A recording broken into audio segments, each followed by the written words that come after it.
பால்மாது மயோக்கா என்ற தீவுக்கு நாங்கள் சென்றிருந்த போது எடுத்த காணொளி தான் இது.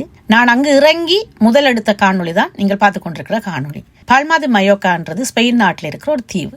அழகிய சொர்க்க பூமி என்று கூட இதை சொல்லலாம். இயற்கை எழில் அள்ளி தெளிச்சிருக்கும் அழகான ஒரு தீவு தான் இந்த தீவு. வாழ்க்கையில ஒரு முறையாவது சென்று வாருங்கோ. இந்த தீவுக்கு செல்றதுக்கு அவ்வளவு விலை இல்லை. டிக்கெட் போட்டு போனால் அங்க ஒரு கார் எடுத்தீங்கன்னு சொன்னால் 3-5 நாளுக்குள்ள அழகாக சுத்தி பார்த்துடலாம் அந்த இயற்கை எழிலையும் அந்த அழகான தீவையும். விலைவாசியும் அவ்வளவு பெரிதாக இல்லை. ஐரோப்பா கண்டத்தில் இருப்பவர்களுக்கு விலைவாசி அவ்வளவு பெரிதாக இருக்காதுன்னு நினைக்கிறேன். நாங்கள் ஒரு வீட்டுக்கு சென்றிருந்தோம். நான் உங்களுக்கு ஏற்கனவே அந்த காணொளி போட்டிருந்தேன். நாங்கள் எடுத்த வீடு எவ்வளவு பயங்கரமான வீடு. அந்த வீட்டு வாசலுக்கு போனோன்னே நாங்கள் எப்படி பயந்தோம். நாங்கள் சென்ற நேரம் கிட்டத்தட்ட இரவு 10 மணி. சரியான பசி. என்ன சாப்பிட்றேன்னு தெரியல. வீட்டை கண்டுபிடிச்சாச்சு, வீட்டுக்குள்ள கொண்டே பொருள் எல்லாம் வச்சாச்சு. அடுத்த கட்டம் சாப்பிடணும். வீட்டில் சமைச்சு சாப்பிட்றதுக்கு எங்கள்கிட்ட எதுவுமே இல்லை. சரி, கடையில் போய் சாப்பிடலாம் என்று வரும்பொழுது 10 மணிக்கு மேலே ஆகிவிட்டதால கடைகள் எல்லாம் பூட்டு, சாப்பிட்றதுக்கு இடம் இல்லை. ஒரு பீச் ஓரமா பர்கர் கிங் கொண்டு இருந்தது. அதில் சாப்பிட்டு தான் இந்த காணொலி எடுத்துக்கொண்டிருக்கிறேன். நாங்கள் போனது இரவு 10 மணிக்கு மேலே ஆயிட்டுது அந்த இடத்துக்கு.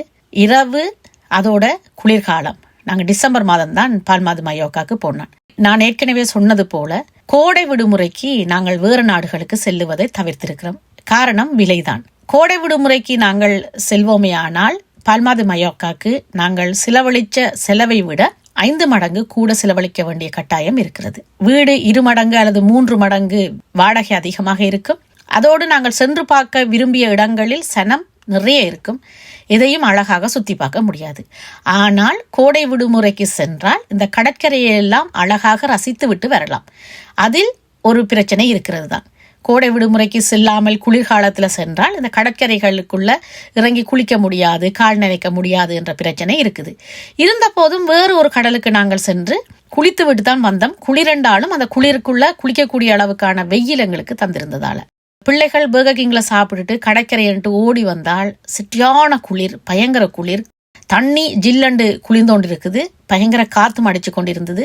ஒரு 10-15 நிமிடம் அந்த கடற்கரையில நின்றுட்டு வீட்டுக்கு ஓடி வந்துட்டோம். வீட்டுக்கு வந்தால் அங்கேயும் ஹீட்டர் இல்லை. குளிருக்குள்ளதான் படுத்து தூங்க வேண்டிய ஒரு கட்டாயம்.